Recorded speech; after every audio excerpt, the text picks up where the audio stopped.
You must absolutely have the illusion of independence and self-determination. We have a problem then. We have a problem that to really be independent, to really be an individual, which in psychological terms is called individuation, that's difficult for most people.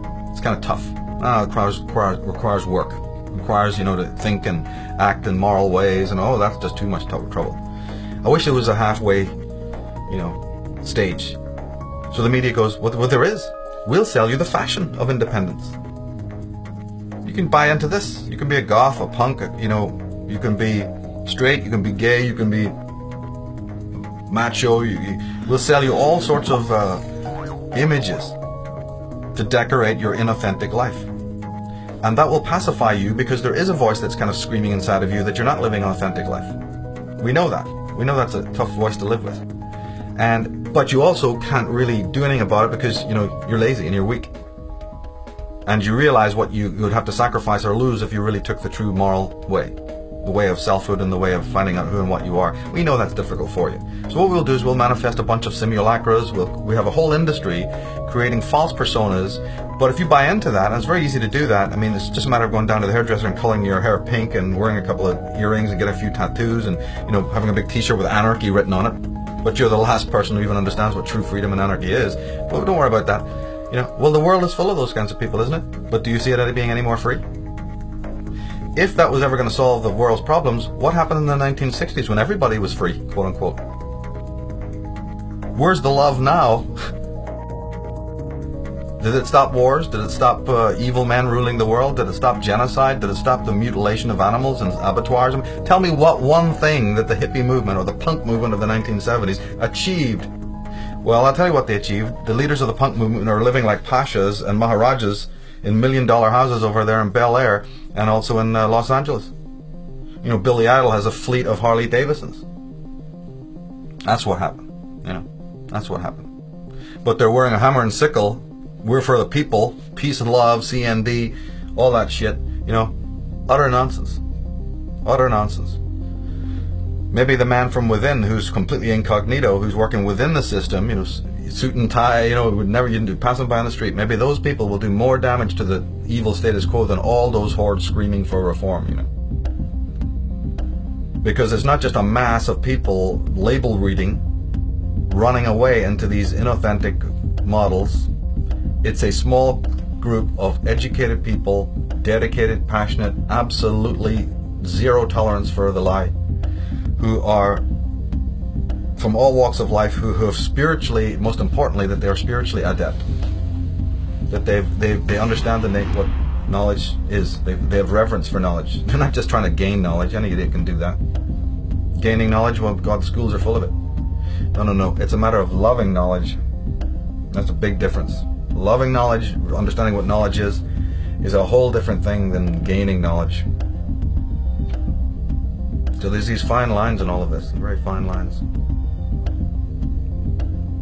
And if the knowledge has to be empowering and changing you first, how can you do anything to change another world? Or maybe you don't even have the right. Maybe we're on the complete wrong subject matter altogether.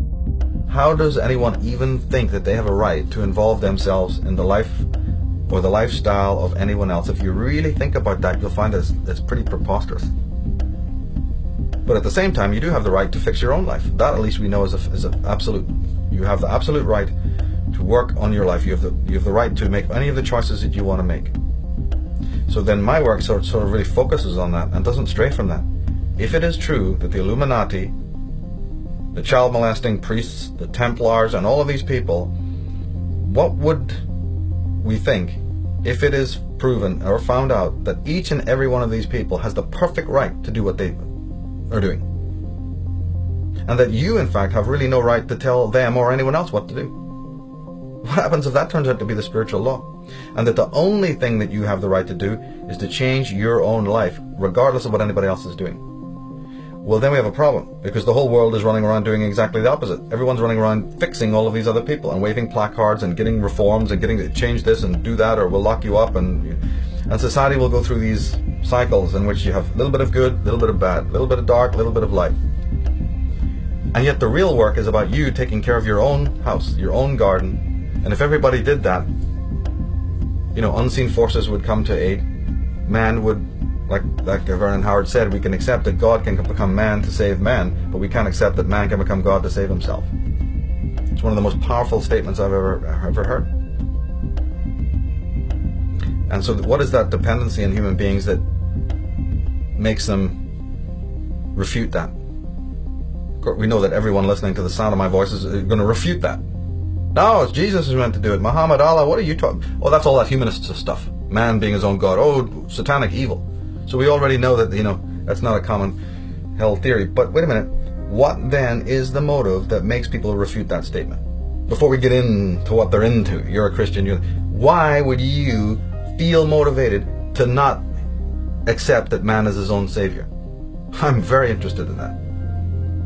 I'm very interested in as to why you, not the cult, not the clan, not your guru, why you would,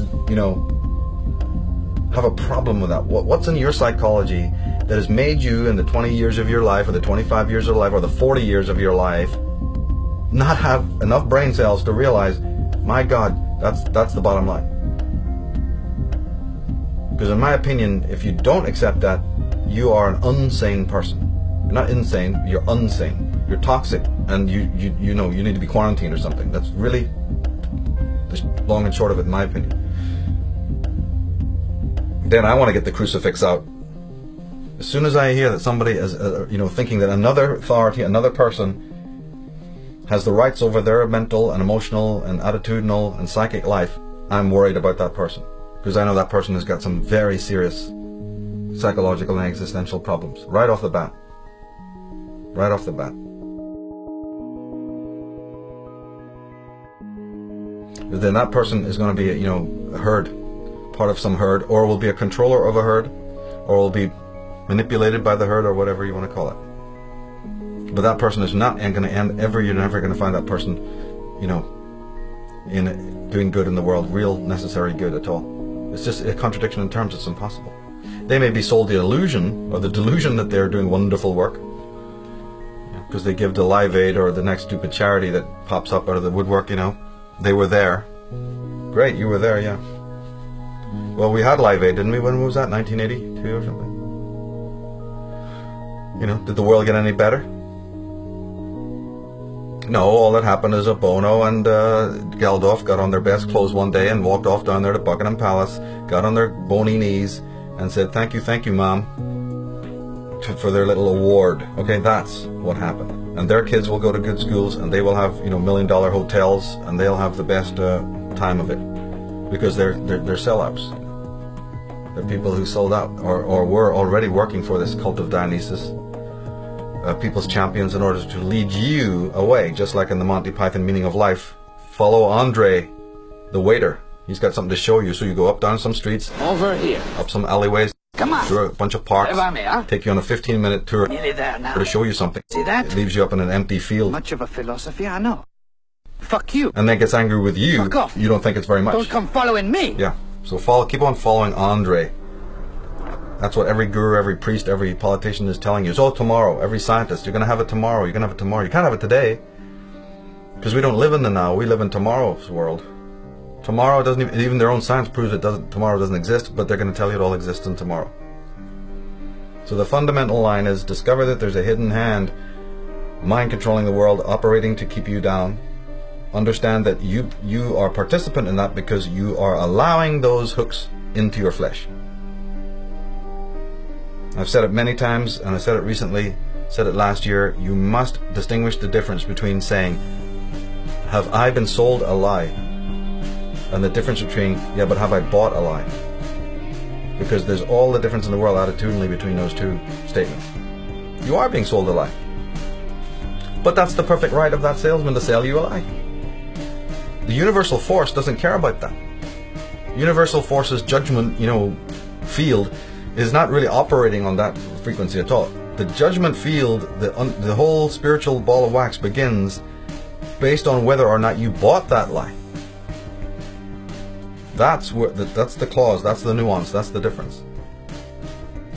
It's a no different a rule than anything that applies when you're shopping downtown. I can't even think of how it would be different. You know, this person prefers Gucci over, you know, Versace. This person likes the Levi's over Wrangler. They have the right to sell you whatever they feel like. They have the right to even believe what they feel like. You know, somebody likes cappuccino, somebody else likes what? Latte, mocha, right? Choice must be there. The decision is yours. But where the real moral component comes in is what you bought and what you put your energy into and what you gave in exchange for what you bought. And if man is not in inner harmony or tuned correctly, he's going to create chaotic noise. If a guitar isn't tuned properly, don't expect it to play well. It's going to be in discord and it will create chaotic sounds. So the bottom line comes in, but how are you tuned? How are you tuning your inner instrument, your consciousness? As I said, the alternative to that is to not tune it, but then hang out with a whole symphony of likewise untuned people. So you can all believe you're cool. In fact, you can say, no, this is a radical new form of avant-garde music we're playing here. It's real hip, it's real cool. All this chaos. In fact, this chaos is really true. This chaos is the ultimate form of music. But that's just you mind controlling yourself into believing that your chaos is order. And unfortunately, there are very toxic people in the world who don't like order. They want chaos because they feel good in that chaos, and you're providing it for them.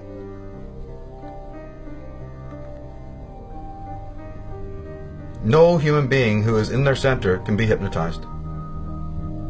That's what needs to be remembered. No human being who is in their center, who is being guided, who is close to their intuition, who's a sharp critical apparatus, who's got a sharp sense of judgment, can ever be manipulated.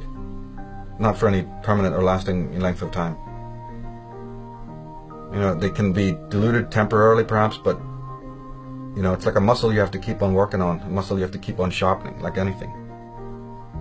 And I really believe that a lot of the obstacles and challenges and you know, tragedies that are occurring in the world, that's what this is for. This is the grinder. This is the thing that's sharpening the blades of intelligent people. You know, you have to have friction. I'm sorry, it just happens. You can't sharpen an axe or a beautiful blade without that grinder, without that sharpening apparatus and the friction that's caused and the mechanics of that. So it's the same way with sharpening consciousness. You must have this whetstone of the world in order to sharpen your mind and sharpen your consciousness, so that you come to see, you know, some of the meaning in all of this.